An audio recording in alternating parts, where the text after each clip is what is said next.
Oh boy. Hey, hold on. We're gonna get in trouble today. It is Get in Trouble Friday, y'all. Hold on. Let me get my thing set up here. It is Get in Trouble Friday. Are we on yet? Okay, I think we're on. I can't see my comments. Oh, there we go. Okay, get my comments. I can see what y'all saying. This gonna be a tough one, y'all. Oh, this gonna be a tough one. I can't get no sleep. I don't know why people. And you know what? Hey. Let me stop. I love y'all to death, and I appreciate everything y'all send to me. So I can't get no sleep. Sleep just ain't for me. And yes, I am coming to y'all from the plantation house this morning. We got to talk about y'all's favorite topic. Not really my favorite topic, but I can't get sleep. I get videos. People send me stuff all night long. And y'all was sending me videos last night of this Steve Prator guy. So we're going to talk about that this morning a little bit. Who got it? Lisa, Roxanne, Sharon, Ginger. Good morning. How y'all? Hey, Buddha. How you doing? Yeah, it's Buddha is Get in Trouble Friday. So I got to be on the plantation porch this. I don't get to choose what I talk about. Y'all tell me what to talk about. I don't get to choose. So, hey, Roxanne, Patty, Sharon. Okay, we got a whole bunch of people up. Why y'all up so early in the morning? Hey, Sister Ginger and Catherine. Why y'all up so early this morning? Hear me talk bad about everybody. I couldn't sleep. I was trying to sleep. Oh my goodness. My thing was bing, bing. Just when I started to get a little bit of REM, bing. Everybody looking at this Steve Prator video. I don't pay attention to what I guess what a lot of people are doing in the news and the media. So I wasn't aware. I'm like the last to know all of this stuff. All right. But you know, some of y'all might not like me for this. That's okay. That's okay. Because I love you. I just want to tell the truth. I think that we got to tell the truth. And the truth is never popular. The truth is never what anybody wants to talk about. You know, everyone that... Let me give you my general stance. First of all, it is among intellectuals who are not grouped up or partisan in any way, it is pretty well understood. Slavery never ended, right? It never ended. Slavery continued on. All they did was they put in the 13th Amendment to say everybody can be a slave now. And so they started funneling white folks into prison. They started funneling Asian folks and China, and everybody can be a slave now. And then it morphed later, right? They did that with the 13th Amendment.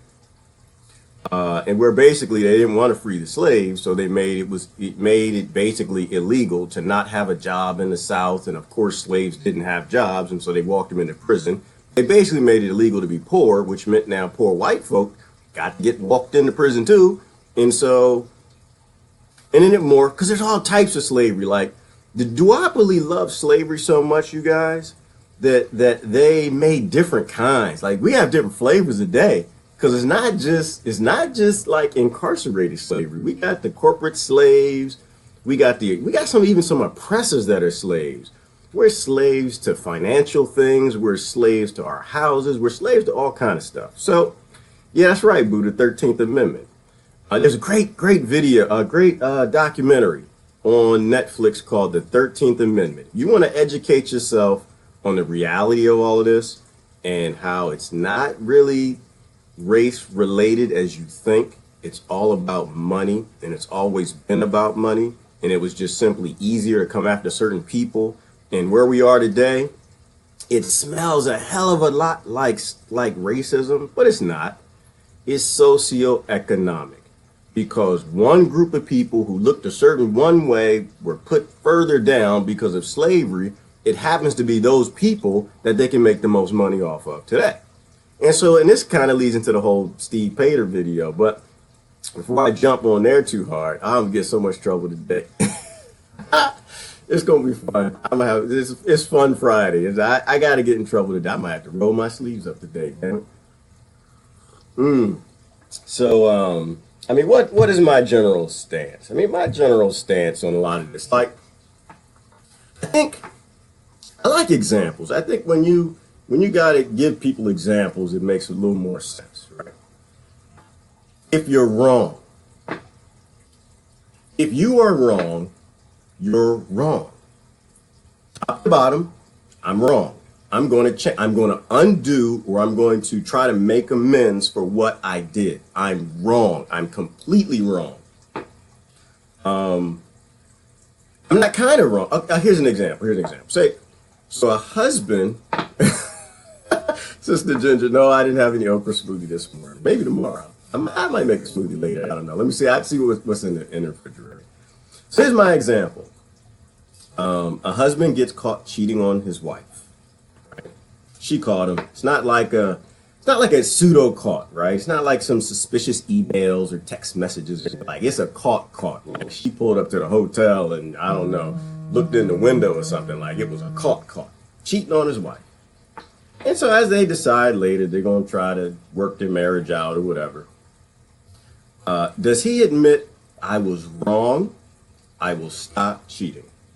It was, baby, I did you wrong. You loved me. You cooked for me. You took care of me. We gonna have a family and all this, and I'm wrong. I'm gonna stop cheating.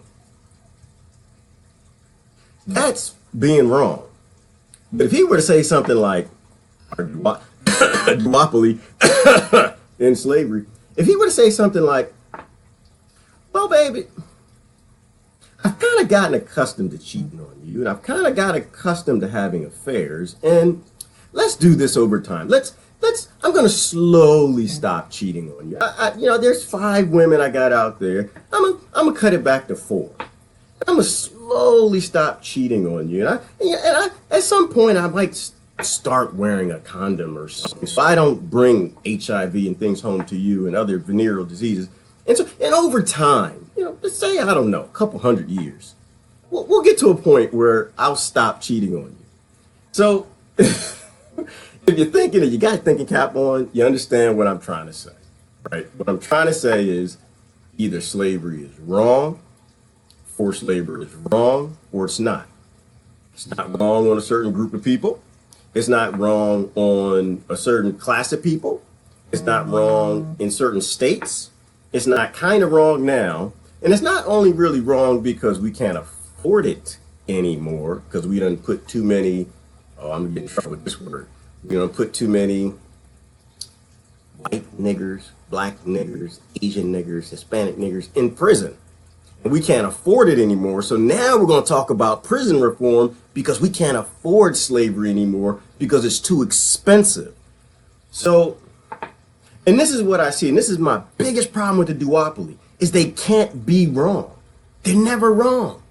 They're kind of pseudo wrong. We kind of get a little Band-Aid and some duct tape. We'll kind of put a little stuff on here. And, okay, so I'm... it's gonna be a rough morning. I hope y'all, some of y'all ain't gonna stick in with me. Some of y'all get mad. Hey, Diane, how you doing? So either you're wrong or you're not. Enslaving a human being is wrong or it's not. It's not based on race. There's nothing in there about, we need to slow it down and let's keep making money on it and try to figure out how to make it profitable. No. It's wrong or it's right. So okay. I got a couple pictures. Y'all like this, but I think this. Oh, and this was Louisiana too. They're rough. This was Steve Prator. That's what we talking about today. That's where he's from. So I'm gonna click through a couple pictures. Does slavery still exist? Slavery is forced labor. Are we forcing anybody to do any labor? I'm not asking you to think about the excuse of it. Why they're being forced to do labor? Do we force anybody, any human beings, for any reason, anywhere in the world, all over America, to do forced labor? There should be a very straightforward answer that for economical, and we just like the price of cheap stuff coming from China, and we like the cheap strawberries that the Mexicans are growing and picking for us. forced labor exists, or we don't like what you do because you're a gardener and you grew a plant that we don't particularly like. So we're going to force you. Man, I was watching something today. And my Obama people, they already getting skeptical. They already like, oh, he gonna say something. He gonna say something. Yeah, I probably am. But I do have some. I might say something positive about Obama today. I just might. Lord, I might, because he said something that he talked good. He talked real good. But all right, so now I talked about Steve Prator. For those of y'all who haven't seen the video, I got sent this video about 82 times. Okay, that's a lie. That's that's all a lie. But the duopoly lie all the time. Give me some lie credit. I want to lie too. How you know the duopoly lying? When I say duopoly, y'all call it bipartisanship. I call it the Republican Democrats. They lie all the time. Every time. How you know they're lying? Their mouth is doing it. You ever see that? You can turn the mute button on. Like, because that's how you know they lying. Because they lie. Because that's all they do is lie. They just make stuff up. All right, so.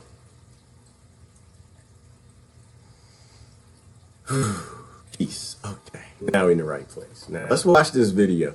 Now you got to be careful because everybody, they like to skew stuff.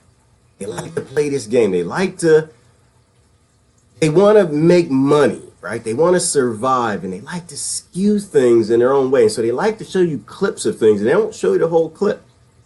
We watch most of this. I don't think we watch the whole Steve Prator clip, but we might watch most of it. But this is what showed, and don't get excited about where the clip came from, because I don't watch these people no more. But there's a way I can show it to you. Okay, let me stop talking. Shut my mouth. I'll show you something. Shut my mouth. Well, we're gonna get in trouble today. Let's hide that. Yeah, I'm working on my technology right from the porch, from the plantation. Is that the right one? No, that's not it. Hold on.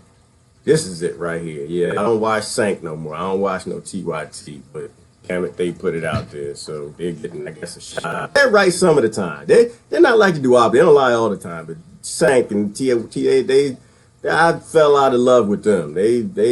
Sank got too much Hillary's anus juice or something around his lips or something. He went too far in this election.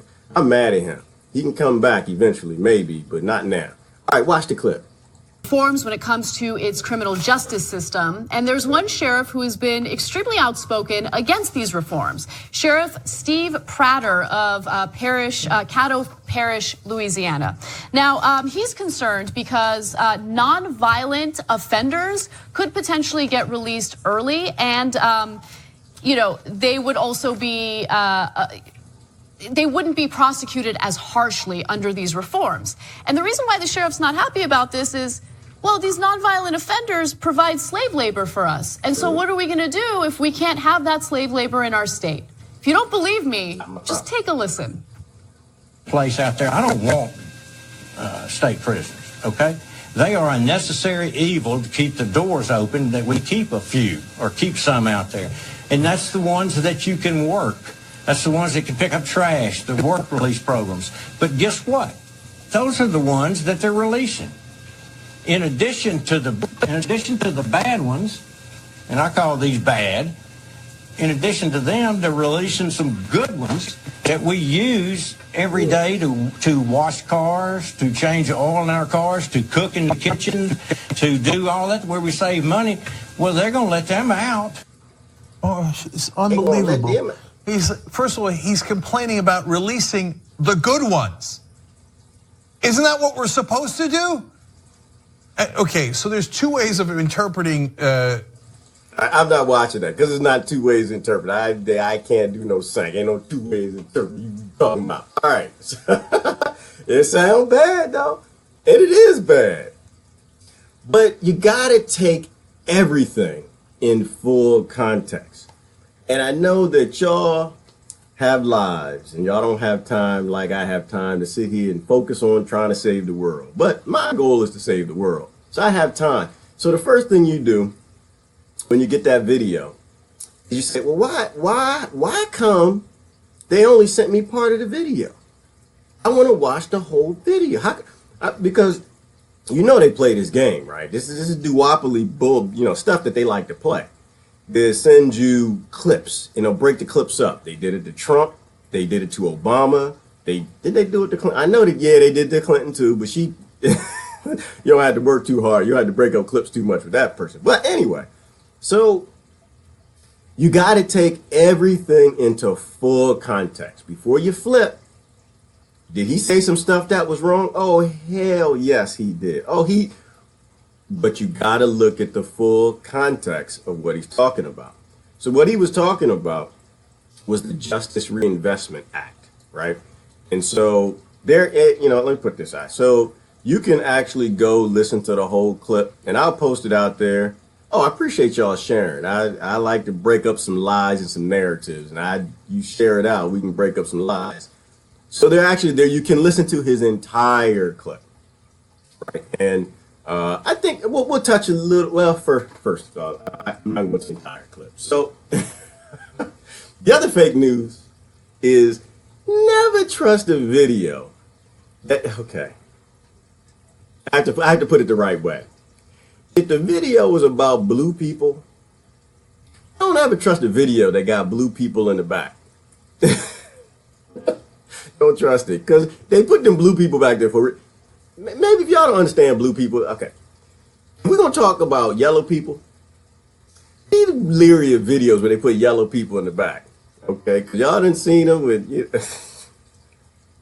I'm not gonna talk about. All right, let me stop. I'm not gonna talk about some of the stuff y'all like to do in these speeches. But they stack the audience, and so you got the darker skinned police officer back there. And so it's important to know that he is a police officer, right? So this is a sheriff that is talking.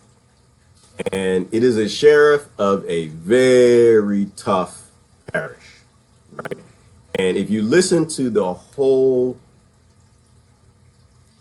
I guess we gotta listen to a little bit more. Let's do that, because I think if I start talking, I'll lose you. Listen to the beginning of what he started talking about. Yes, what I wanted to mention to you is something that's about to happen in the state of Louisiana. Okay, never mind. Can't listen to it. It's too quiet. It's too low. All right. So here's the deal. He is a sheriff of one of the toughest parishes in Louisiana. Louisiana is the biggest slave state in the United States of Duopoly, America. And the United States is the biggest slave country of the entire world. And I would guarantee you that the Earth is probably the biggest slave planet of the whole universe. But I'm not supposed to talk about aliens, so I won't go there. All right. So if you go through the video, and I'll post it out there so y'all can listen. It's on YouTube too. You just type in Steve Prator, it'll come up. He's pissed off. He does not like the Reinvestment Act. What that basically is it's a reinvestment of the money that holds a lot of people in prison back into programs to actually reform inmates. Yes, it is a good thing. It is a good thing. It's not the right thing. It's still some slavery. It means we're going to let some of the slaves go because we running out of money. What it means is that, we broke the system. I just want to make sure that there's no good people in any of this, right? There's no critical thinking in any of this. This is a step in the right direction.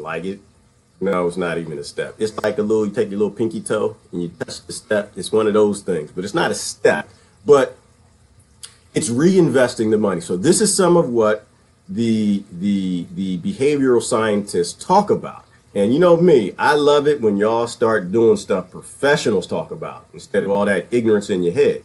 So what they want to do is release some of the people because it's expensive to keep them in there, and take the money and to put it into the victims' families of the crimes, as well as actually helping reform inmates so we don't have such a high recidivism rate, which is a phenomenal great thing in terms of a practice. They put a task force together to do that.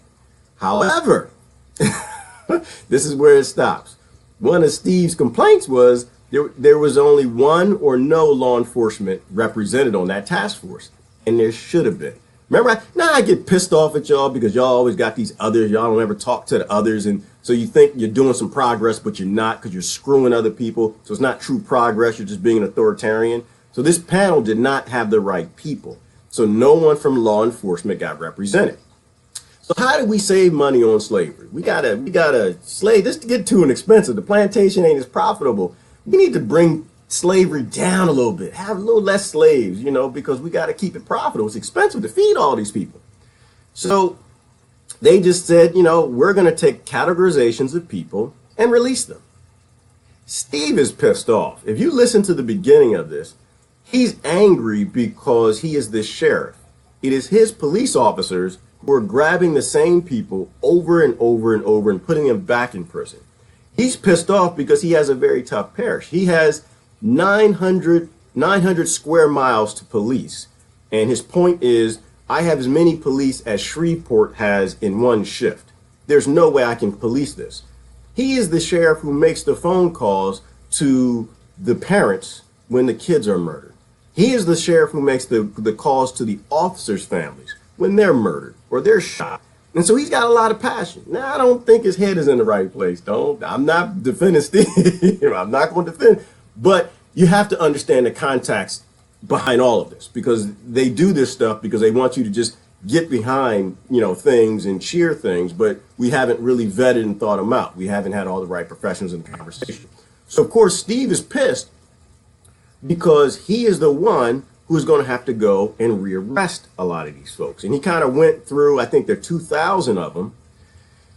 And of course, he only gave 2 or 3 examples, and that might be some fake news too, because that could mean that 99% of them are just like, drug offenders or, peaceful people who just got caught doing stuff. But he kind of mentioned a couple of the bad ones, right? A couple of the ones who have gone back to prison over a dozen times, right? You go to prison over a dozen times, you either really like prison or you got your warrior gene turned on and you don't give a damn, right? Like, you get out, you're going to go murder, rape, kill, do whatever you got to do because we screwed you up.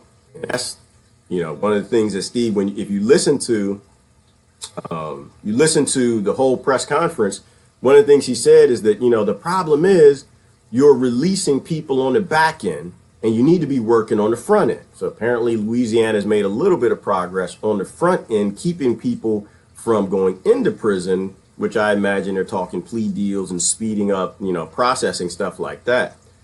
But that's not the front end, right? That's not the front end. That's like the mid end. And this is what I mean. We don't talk about the whole picture, the whole story. The whole story is, why did they rob and steal anyway? You listen to the whole press conference as one of his points. Why were they robbing and stealing? Why were they stealing cars? Why were they selling drugs? Because of money, scarcity. These people, a lot of them, can't survive in your state. You have a depressed economy. Actually, it's probably a depression. It's probably not even a recession. It's a depression. But people will do what they have to do to survive and eat. Right? So the front end of this isn't processing. But I get it. It's how he thinks. He's a law enforcement officer. The front end of this is scarcity. People are poor, and poor people will always do crimes to survive, because that's a fact of human life and survival. And it doesn't matter what color they are, white, black, Hispanic, Asian, whatever race you think exists, they'll all do it. And so the front end is that. So no one's addressing the front end. And so this is why the Reinvestment Act, they made it, I give them some credit. Like, they're trying to do something. The problem is, if they didn't have a representative from law enforcement, this brother Steve, while he's locked in this system, and he kind of reminds me of people who just keep voting for slavers over and over, and they're trying to fight against the prison system, but they keep voting for the prison system. It kind of reminds me of that. He's locked in this system, right? He's trying to do his job. His job was to arrest slaves. It's how I talk, y'all. Leave me alone. His job was to arrest criminals, right? He understands that with his little police force, he is not going to be able to keep track of 2,000 people that get let out. Now, but when it's time, and this is why when you cheat, just say you cheat and stop the problem. If you know the problem is scarcity, and you know the problem is slavery should not exist anymore, you have to free the slaves. Right? But you've been screwing people up for so long that their whole life is about survival. That warrior gene is turned on. You put innocent people in prison who are just growing plants. The warrior gene got turned on in there. And if you let them back out, this is why it's good to be honest. This is why it's good to be true. It's good why it's not, you shouldn't be voting for people who are about BS. If you let them out, a lot of bad things gonna happen. But you can't keep them in because they're free people. These are people who, a lot of them, were just trying to survive. And Louisiana has a lot of problem with corruption. They did a lot. Some of the departments down there got caught lying all kind of ways to Sunday, putting people in prison who were completely innocent. So it's a tough spot. But the reason I'm going through this is I want you to get where he's coming from. So his point is they're releasing a lot of the very tough, hardened criminals who are, and they're releasing people who he was using to prop up the Duopoly slave system, the prison system. And so there's an economical point there that I think a lot of people are missing. Hey, Kim, how you doing this morning? If you build up a system like this, and you have cooks, you have people who sweep and clean the prisons, you have people who wash the clothes, you got people who work on the cars, because they do this in prison. And that's how they supported the plantation for so long, is you get all the slaves on the plantation to provide all these services. And of course you send them over to the Clinton mansion so the Democrats can have their slaves and make sure they look nice and the landscaping and all that. And every now and then Hillary wants, anyway, let me stop. But we built up this whole economic system in these plantation prisons that will collapse when you start to release them. What do you do about that? Well, it's a hard topic if you haven't admitted you're wrong yet. If you haven't admitted you're wrong, then no money can be allocated, right? If you haven't admitted that the war on drugs was wrong, that we did all of this didn't happen, we did all of this, and we made a whole lot of money doing it. If you don't admit you're wrong, then you can't bite that bullet. You can't bite that financial bullet and say, you know what? I was cheating on my wife. Damn it. I screwed up. I'm going to have to stop cheating. I'm going to have to allocate whatever money it takes to make her happy. We got to go on some vacations. We got to try to build this marriage back up. I had some savings. Some people, some of y'all married people are doing stuff you ain't supposed to be doing. Got money that you hide and stuff. I got my secret money that I hide, and I need to dip into that money because I was actually wrong.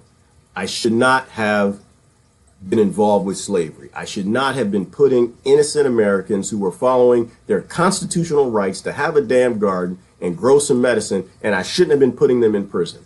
And because of that, I'm going to stop this war here, and I'm going to allocate this money to pay to make sure that these people, they can't stay in prison, but they got to be free.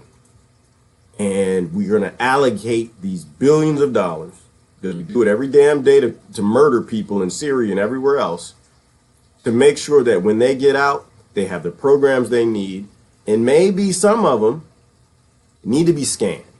Maybe all of them need to have a brain scan, an MRI scan, because some of them we've made hardened criminals by flipping those 24 warrior genetics where they don't have fear and they don't have empathy, and they're going to go right back out and they're going to hurt people. So maybe for some of them, we need to make sure that we give them a way to be a productive citizen. We turn off those warrior genes. We stop being arrogant. We go talk to the neuroscientists who study this. We go talk to the behavioral scientists who do this. And we ask them, how in the hell do we take these people who we've screwed up and we shouldn't have done this? And how do we take care of them? How do we get them back into society where they're not, where murder is wrong, where rape is wrong, where these things are wrong to them? How do we do that? And the money has to be there to make that happen, because that's what you do. This is why when I talk about reparations, people don't understand what I'm talking about. I'm not talking about reparations for any race, right? Because this isn't about one race. This is about everybody. Everybody we screwed up. It's also about the people who were raped, the people who were murdered. All the money the duopoly has made on slavery, all of that has to go back into it. And so if you don't actually admit that you're wrong, then you can keep putting these little band-aids, right? You can keep putting duct tape on everything. You won't allocate the money to give brain scans to their kids, right? Because we know when you enslave someone in this incarceration, it gets handed down transgenerationally, right? The epigenetics passes that on, so their kids are lined up to go to prison.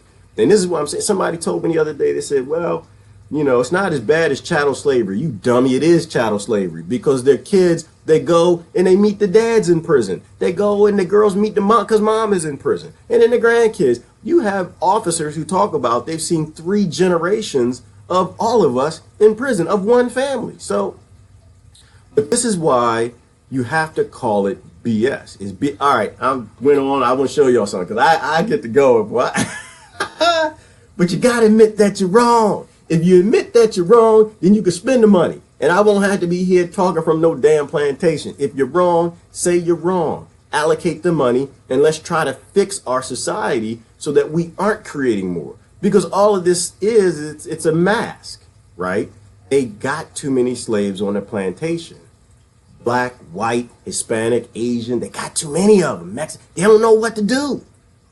So what they're going to do is they're going to release some of the slaves so they can keep the system going. They admit that they were wrong. They don't have to end the war on drugs. Because now you're clapping, they going to end slavery. I got to do my clap, yeah. Oh, they just going to end slavery. I just love my party. They going to end slavery. It's okay, what? Now it's going to roll the sleeves up. Now it's going to get a little rough. Now I'm going to come on ending slavery. All right, so it's so much. It's a crazy topic. So if you can admit you're wrong, you can allocate the money and you can fix the things that are wrong. This gets back to root cause analysis. If you don't know the root cause of how this happened, you can't fix anything. There's nothing to fix. All you're doing is you're treating a symptom so you can keep making money, so you can keep selling books and have a career as a politician off of slavery. So all right, now we're gonna get a little trouble. So why is this happening? Like, why now? Why now is everyone talking about justice reform? Like, I love it. I'm not mad. I want y'all talking. We need to talk about criminal justice reform, slavery. It should be viral every day, right underneath Puerto Rico and helping people that are dying, but people dying in prison too. So it should be at the top of your list. Damn M&M shouldn't be anywhere in your list. Not unless you're 2. If you're 2, then yeah, maybe you should talk about M&M, but you ain't 2. So why are they talking about it now? Where did this come from? This came from the last 2 years of office. The last administration started talking about criminal justice reform.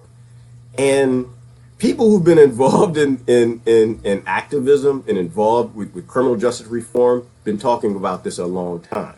You got to ask yourself the question, why didn't this start 9 years ago?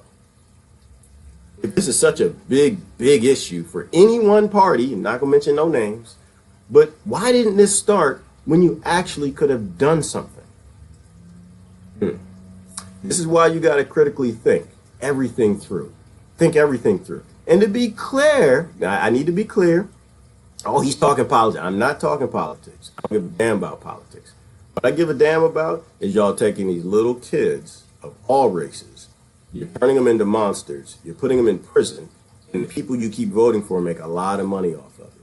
When we go talk about healthcare, you go talk to somebody else. I don't care about that. I care about the future and making sure kids don't end up in these places. And so, why are we talking about it now? Could it be perhaps because we know we have a president coming in, we know it's the other group's turn, and when the other group, if they're different, get in, they're going to be hardcore on not reforming. Is that possible that we are now just talking about all of this? We're just now making progress and doing a few of these little band-aids because we know they'll only have to be little band-aids so we can make sure we keep mass incarceration going. There are a lot of critiques about what the last administration did with prison reform. I'm not going to go through all of them. I'm just simply going to say that nothing changed. Well, nothing changed. Slavery, and people get mad at me. So I'm gonna play a clip because y'all, we got to talk about the truth. If we don't talk about the truth, then we can't get anywhere. So one of the things they talk about is the consent decrees, and Obama did that. I said the name. I'm sorry. I don't want to say the name. The last administration with consent decrees. Okay, that's BS because that just started. We don't talk about that. Let's go over to, when I watched the whole full video. Oh, I like this. I'm gonna play a clip from an old movie. It was called Menace to Society. It was when they were interrogating. It's important that I say this. Is when the black cop was interrogating the black kid, and he messed up. He messed up on the time, and this is where I think. Yeah, it was 12:15 exactly. If I'm not mistaken, it was. Now you see something. Now you see now. You see now. You done fucked up. You done messed up. I see what I'm saying. I thought. No, you know what I'm saying? That you done fucked up. No, you messed up. You done messed up. You done messed up. And this is where you messed up. You messed up because you put too many people in prison and you can't take care of it anymore. So I'm gonna say something positive now. I'm gonna say something positive about Obama. Y'all, listen. Y'all better take a picture of this. This one. I said the name. I'm not supposed to say the name. I'm gonna say something positive about the last president. Y'all ready? This is a landmark thing, boy. This is because, again, I'm about human life. But he can talk good. He said a lot of things that are very important. This is one of them. If you're a low-level drug dealer or you violate your parole, you owe some debt to society. You have to be held accountable and make amends. I make amends. But you don't owe 20 years. But you don't know 20 years? Yes, everybody clapping. You don't owe 20 years. Okay, yeah. Okay, let's, And and it was a good statement, though, right? And if you didn't hear him, what he said, if you're a low-level drug dealer, you owe a debt to society. That's not true, because you didn't hurt anybody. But if you're a low-level drug dealer, you owe a debt to society, but it's not 20 years. That was true-ish. That was very true-ish. Wasn't true. It was true-ish.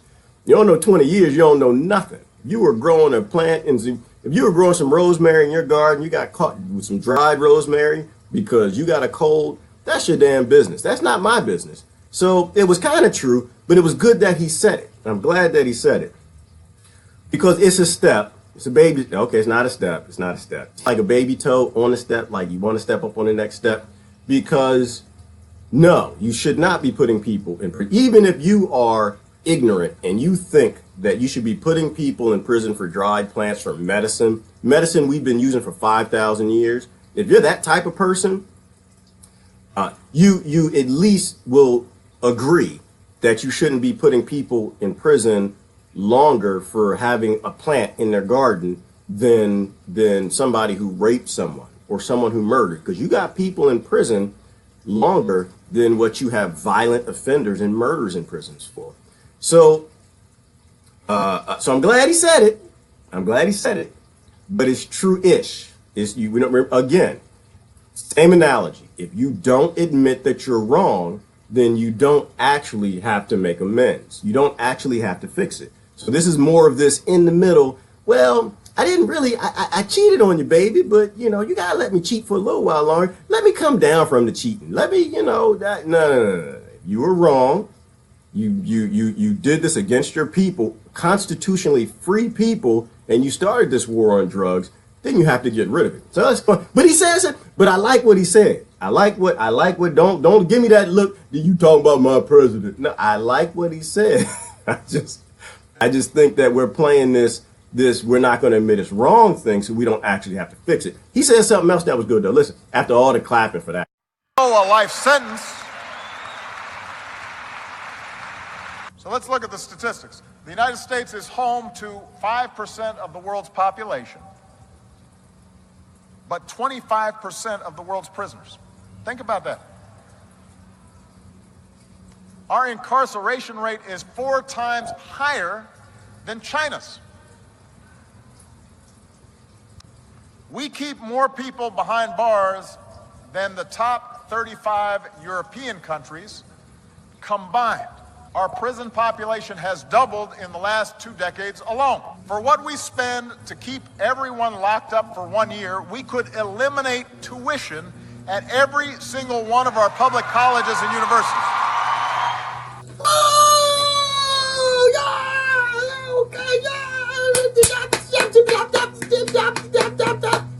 None of that I disagree with. All of that, that's not true. He was true. That's true.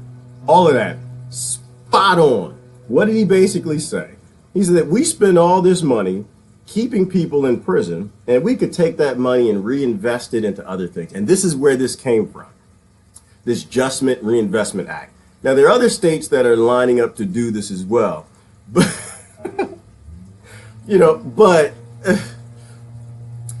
so I'm glad he said it. I'm not going to put a but. I'm not going to have my Obama friends after me. I'm just going to leave it there. That was a very good thing that he said.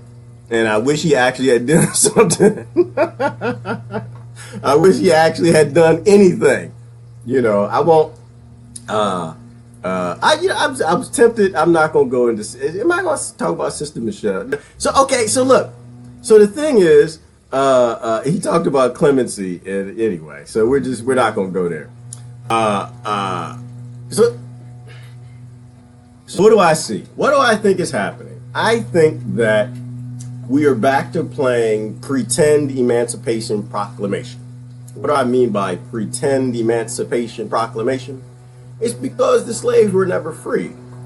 They let all y'all join the rest of us. And I think, 150 years ago they did that. I think they're just doing it again. This is just the next little baby step in pretending that we're going to emancipate Americans and restore the Constitution. And they're not, because we won't say that they're wrong. They won't admit that they're wrong. Hey, Claudia, good morning. But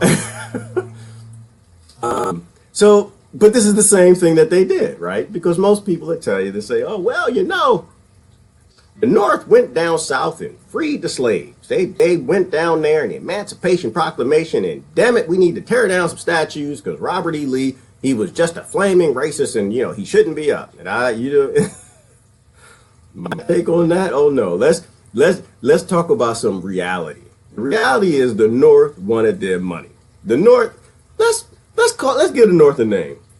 We can call the North a pimp. And the South was the hooker. The North wanted a whole lot of money from the hooker. And if you've ever been to the inner city, pimps don't ask nicely. They don't, where my money? North came down and said, where my money? And the interesting thing is the South said, damn, I ain't got your money. I ain't got your money. And so the North got violent with her. And the South whooped his aid. I won't say the word, but the South whooped him. The South was whooping him. The South, she done had the pimp. She was hitting the pimp, and the pimp was bleeding. Oh, Lord Jesus, help me, falling back. She was beating the hell out of her. I ain't giving you no money. That's my slavery money. Damn it, I ain't giving it up. And the pimp was like, help! Somebody help me! Damn it, okay, I'm gonna free the slaves. I'll free the slaves. Will y'all help me? And he said it because he wanted the abolitionists to help him. He had some buddy abolitionists who were by the way, and they were like, we ain't gonna help you because you ain't gonna do the right thing. It was just about taxes and states' rights. That's the only reason the North went into the South. And when they started getting their butt kicked, they basically asked for help. They begged for help. And that's the only reason they actually ended up winning, because they got the help, because they decided to finally free the slave, because that was not Lincoln's intent. He had zero interest in doing that. In fact, the crazy thing about it, that Robert E. Lee got rid of all of his slaves far before all of this happened. He himself got rid of all of his slaves. So anyway, when the pimp went down there, the pimp was he was getting beat up, but when he had told the abolitionists that, it was with a clause. He's like, I'll free the slaves in the South. I'll free them, but I'm not gonna free all of them in the North. And I'm not gonna free all the slaves because you don't have the Native Americans. They had Native American slaves for years after the Emancipation Proclamation.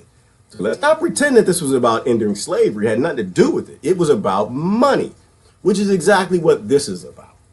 This is all about an initiative to keep mass incarceration going. But the states who went to mass, they got to dial it back a little bit. That sheriff, why is he pissed off? He's pissed off because he and his officers, both white, black, and I thought I saw Hispanic up there also, they have to go out and rearrest these people because they're going to be re-released. They're not going to be helped. The only other place I disagree with Stephen on is he said part of the Reinvestment Act in Louisiana, it gives it helps the inmates get driver's license, and it gives them the ability to have business licenses. And he has a problem with that. I don't know why he has a problem with that. Like, if your issue is the recidivism rate, them coming back, then you want them to have jobs. You want them to start businesses. If they paid their debt to society, you don't want them coming back. They got to eat. And if they can eat and have a house, the ones who want to stay out can stay out. So I'll post the entire interview. I want y'all to watch the entire interview. But I'm sorry, I'm off. It's a hot topic. I get to going. I didn't see what y'all were talking about. Yes, Buddha, thank you. We are all being pimped. We are all being pimped. And you need to just process. What is that show? Is his name Brandon or somebody who has the punked? That's what it is. Well, we're all being punked. If you are a Democrat and you think your party actually wants to do anything about mass incarceration, you need to think about what book sales can do for them. You need to think about if they actually end mass incarceration, if that is actually their intent. Do you know how many Democrats will not have jobs because of that? If the Republicans, if you think they want to end mass incarceration, we're all being punked. And I don't blame the politicians. We're all being punked because we're punkable, which is why I'm speaking to you from a plantation house, because we got to stop being punkable. We have to start asking the serious questions. And this is why everything that I say, it always goes back to critical thought, root cause analysis. How did we get here? I don't disagree with the people who wrote the Justice Reinvestment Act. And I don't disagree. I mostly don't disagree with Stephen Prator. He got a little upset, said some craziness. But what he was basically saying is, you gave me an industry. I built my job, I pay my mortgage, I do everything around this industry. You're now doing things that are going to collapse my industry, and I'm pissed off. Right? This is no more different from the North. Right? They needed money from slavery from the South, and they didn't want to do that. And so, and it's no different from today. I like coffee, and damn it, I don't want my cup of coffee to go up to $20 a cup of coffee. So I'm kind of complicit in my own little way with slavery, because I like my coffee and whoever was picking this in Colombia. So, all right. So we're all being pimped. I totally agree with you. The other thing is, so the South, the other thing I think about is, so you ever heard of something called, there's no truth out there. There's no truth. You ever heard something called, it's been so long, I forgot the name of it. Harriet Tubman. Harriet Tubman. I don't know if you ever heard of her. She wouldn't like me. The Underground Railroad. You know what the Underground Railroad is? It was a whole bunch of Southerners who disagreed with slavery, who were helping slaves get the hell out of there, right? They were the ones who understood that this whole industry was built up on jobs from slavery, which is what our whole industry is built up now, on jobs and industries and scarcity. So when you hate the South, you need to understand who you're hating on. Those are the people that were actually pulling slaves out. There were abolitionists in the South and the North, and those were the humanists. Those are the people that you want to speak positively of. Hey, Sister Kathy, how you doing this morning? We just kind of getting in a little bit of trouble. I know people will be yelling at me later today. So I think it's a great initiative, but I think we're being played. I think it's a great thing that you want to talk about freeing people, but if you free people who have warrior genetics flipped on, you know what's going to happen. And that's why Steve is pissed off. Trust the professionals. Don't trust your own understanding. You have to trust the fact that these people need help. It's not because they're some of them are monstrous, but they weren't born monsters. We made them monsters. And so once again, if we don't admit the actual problem, then we don't have to fix anything. You know, because when you start admitting the actual problems of how we got here, I cheated on my wife and I'm going to make amends. Damn it. I rolled out a monetary system that creates mass scarcity, that creates a lot of poverty in white, black, Hispanic, and all these communities, and it turns people into criminals. When you start really doing root cause analysis and you really start admitting the fact that you've been cheating on your wife, you turned on your people, and you destroyed the Constitution, then you really got to make reparations. So I love reparations. I think everybody should be talking about reparations because they haven't admitted it. They're just kind of starting to think that they might have done something wrong and putting a duct tape on a side effect. But if you can get them, if you can get things to go viral, and I appreciate everybody that's sharing, if you can get being human to go viral again, if you can get love to go viral again, if you can get people to stop talking about politics and start talking about having a heart again, taking that cold ice heart that a lot of us have and warming it up and melting it, we actually could get somewhere. You know, we actually could do something. We actually could, but you have to call your group out. You have to be flat out willing to break friendships, to tell the truth. I break all kind of friendships all the time. I don't love the people any less, love them to death. But just because a person is black doesn't mean they're against slavery. It doesn't mean they have anything that they want to reduce. I won't talk about, oh gosh, I hate this topic, but I'll go ahead and say it and I'm gonna shut down on this one. I don't talk about white privilege. I don't talk about white racism. I don't talk about all the little race key words that y'all come up with. I don't talk about them. And the reason I don't talk about them is because I'm not that. I didn't grow up in that area. I grew up on the outskirts of Washington, D.C. And I can tell you, every group has major problems with racism internally, if you want to call it that, right? Internally growing up, I will tell you that the most racist people I know, because the area I grew up in was mostly African American, the most racist people I know are African Americans. I'm dark skinned, if you can't tell, I was treated like trash by a lot of light skinned people. And it wasn't just light skinned, it also was a class thing. If you didn't go to the right college, if you didn't drive the right car, if you didn't live in the right neighborhood, they treat each other like trash too. And guess what? And I'm gonna go out on a ledge here because I didn't grow up in a white community. But I would bet you in the white community works that way too.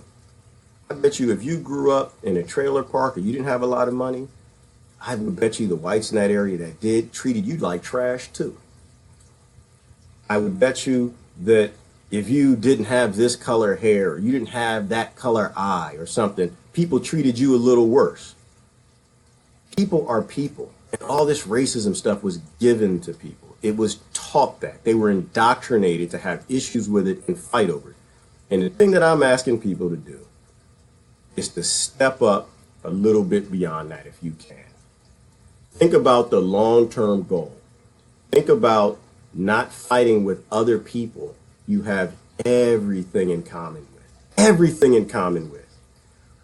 If you're doing well, think about the people who aren't doing well. Think about the people who are enveloped in this system. Put people before you. Put the people who are voiceless before yourself. Put them before your party. Ask the right questions. I think that we are on the cusp of some discussions making up high as the White House, right? They're going to push this to Trump. And this is why I think that they're doing this now, because they don't want to end it. And they got somebody in office who already wasn't really for reforming the justice system. What has happened over the last 10 months is y'all have attacked him. You called him racist. You've called him this. You called him fat. Talked about his mama. You've done everything to piss that man off. Why did you? Because your leaders told you to. They told you to resist. They told you to build up so much resentment and hate in that man so that possibly when we have a chance to do something to actually help people who need help, he may not do it. And who would blame him? Who would blame him? Because you've made it personal. You've made it personal, all the personal attacks on that man. The one man who actually, after 150 years, can actually shut down slavery, duopoly slavery, both parties. And and this is why I say people gotta come together. And you gotta grow the F up. I don't cuss, so I have to talk like that. You gotta grow up, because we may miss a chance at actually doing some major fixes to a major problem of all races in our country. So I'm gonna ask you to turn down the Trump stuff, the Trump hate. Hate only breeds hate. That's all it does. You want to talk about the man's policies, go ahead. But when you had a guy in office who talked right, I give that to you. Obama he talked right. He did. And he did even before he was president. He was in office for 8 years and he didn't do a damn thing. Did almost nothing. Nothing that I'm going to give credit for in terms of reforming. He talked, which was good. He did talk, but he didn't do anything. I'm asking you to ask yourself why. Because a lot of money, and both parties make a lot of money on this. And so do your part. Stop being played by these people. Stop attacking the president. Start talking about policies. And if somehow we can convince him that we will all cheer if he does the one thing that will stop, supposedly 90% of the crime and get most of the guns out of the hands of criminals. I'm not saying out of the hands of Americans. I'm saying out of the hands of criminals. I want more guns in the hands of peaceful men.